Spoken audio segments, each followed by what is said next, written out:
All right, I'm going to go over this RC390 stunt build. First and foremost, it's a stunt build, okay? It's not a track bike, so the things that I've done to this pertain to what I do for a living, not for track days or on the street, but I'm trying to get the most performance out of this baby so I can drift, do wheelies, do stoppies, and just put on a good show nationwide. So a little bit over this bike. I have a couple of these things. This one I'm doing a little bit differently, but if I'm going too fast, I'll give a list of parts.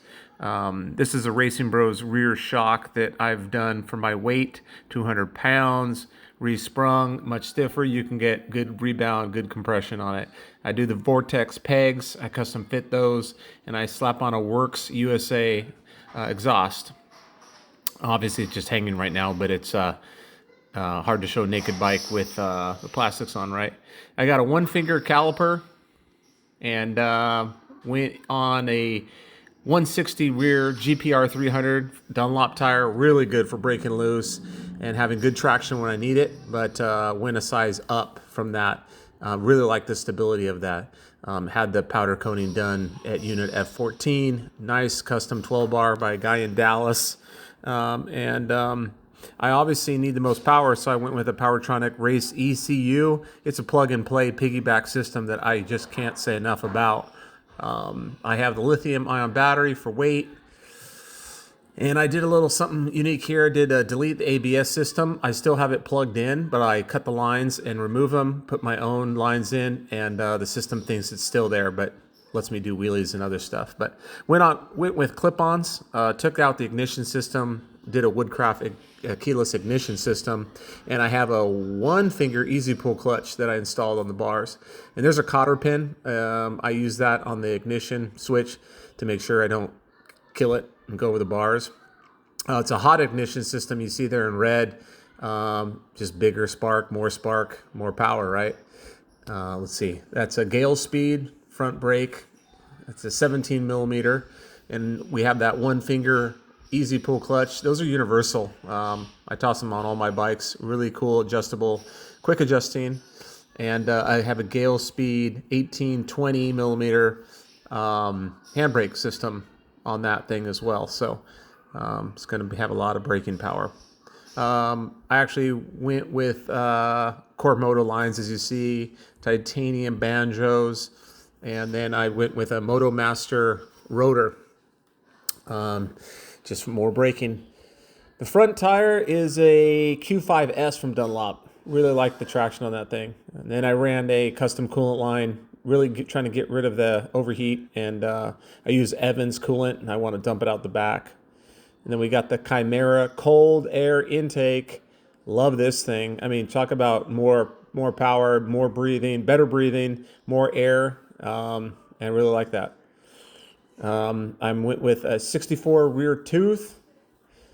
It's a lot of teeth there, but you know, I don't need top speed. I need torque.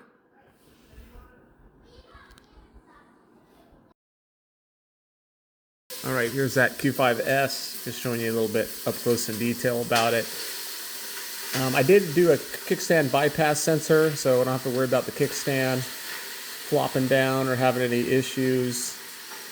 And let's see, I did go with the Racing Bros fork inserts for the front suspension. Really cool system to just drop it in, put in the oil, and I got a nice stiffer front suspension I can adjust as I need.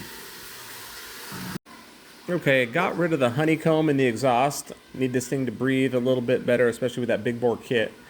And I did a plug boot and an 8-hole injector system for that as well. What else are we going over here? Obviously Nissan rear caliper, Brembo P34 rear caliper. Just more braking power basically for this bike. I had the rear seat trimmed just to get my foot back there a little bit better too, and that way it doesn't get hung up on tricks. Here's just a update, or just a little bit up close of what we got going on with the ignition, the wiring. I wired up the fans to a fuse and to a switch that will be on the bodywork of the bike, so I can cool this bike down as I need to. And probably forgetting a few things, but But I do run Evans coolant, and then I do run a race plug NGK so the bike doesn't run as hot, you know, since I'm upping the compression on this thing. Here's a little overview of the bike, since I was going a little quick for the guys that really need the details. If I left anything out, you can see what I've done. If you guys have any questions, you can hit me up as well. The one finger idle control is something I left out. That just so I can manipulate the idle up or lower as I need to. But if you guys have any questions, let me know. All right, that seems to be it. If you guys have any questions I can answer, I didn't go over lubricants or anything like that. Those are the details. But if you want to know what I run for the fork fluid, for the oil in the engine, the brake fluid, you can hit me up and I will reply back to you. Hope you guys enjoy the build.